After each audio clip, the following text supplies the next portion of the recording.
Она што е за вас многу битно со состојбите во земјоделството, тука можам да кажам дека во однос на откупот на праските планираме изнаоѓање на нови пазари кои што ќе донесат подобри цени, понатака поддршка за изградба на ладилници и за стимулирање на откупувачи.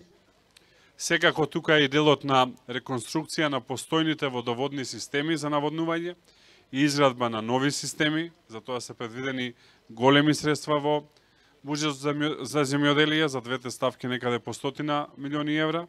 Понатака враќање на системот на субвенции кој што е правичен и кој што значи субвенции според она што го обработуваат земјоделците.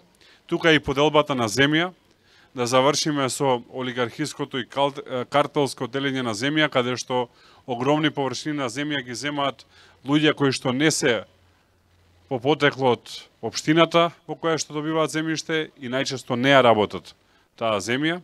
Тука исто така секако инфраструктурата, низ вашата општина поминува една од најзначајните артерии за целиот Пелагониски регион, за цела Централна Македонија. Тоа е експресниот пат Прилеп-Градско, кој што е символ за неспособноста на СДСМ и на ДУИ.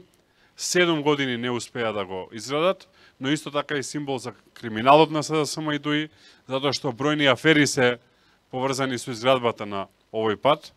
Ние ветуваме дека до 2026 година ќе се завршат двете фази од експресниот пат кои што требаше одамна да бидат завршени и третата фаза која што воопшто и не е почната досега ќе биде завршена до 2027 година како би целосно се комплетирал овој експресен пат. Овој резултат представува и голема одговорност за сите нас, не обврзува, да сите оние работи кои што ги зборуваме, понатаму ги примениме, затоа што народот сега има големи очекувања. Народот е одлучен, обединет и тој сака промени. Но истовремено и сака брзи резултати. Во Македонија во овие повеќе од 3 децении се случени многу работи кои што граѓаните ги фрустрираат, а истите тие потоа губат надежта дека може да биде подобро. И овој резултат е пред се последица на реструктурирањето и реформирањето во самата ВМРО-ДПМН, зборувам како политичка партија на секаде во Македонија, вклучително и раководството на партијата, работата на градоначалниците, имајќи ја предвид нивната работа, имајќи ги предвид ресурсите, имајќи го предвид времето во кое што функционира, во време на влада на СДСМ, покажа и докажа дека не сме сите исти, дека можеме да бидеме поразлични со едно честно работење, посветено работење.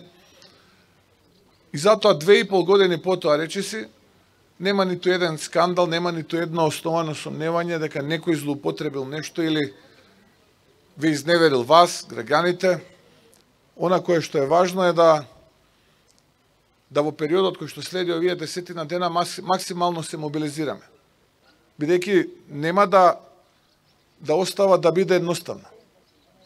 Само да се прошетаме и да заврши работата. Нема да биде така. Мораме да добиеме, како што каже еден од претходните говорници, мнозинство во парламентот, да имаме наш председател, заедно со градоначалниците од коалицијата, да можеме да направиме она кое што сме го ветили и она кое што сме се обврзале, да направиме трансформација на Македонија.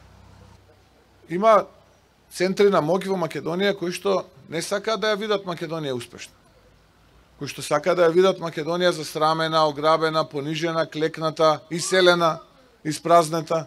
Имаме такви центри на моќ. И за жал тие центри на моќ беа клучен фактор во владата во изминативе 6,5 години. Тука пред се мислам на Демократската унија за интеграција и нивниот председател Али Ахмети. Тој не сака да ја види Македонија успешна.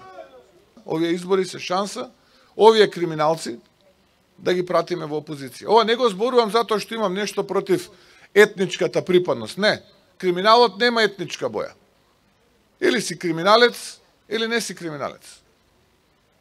Ја не го зборувам ова за Демократската унија за интеграција, бидејќи тие се албанци. Не.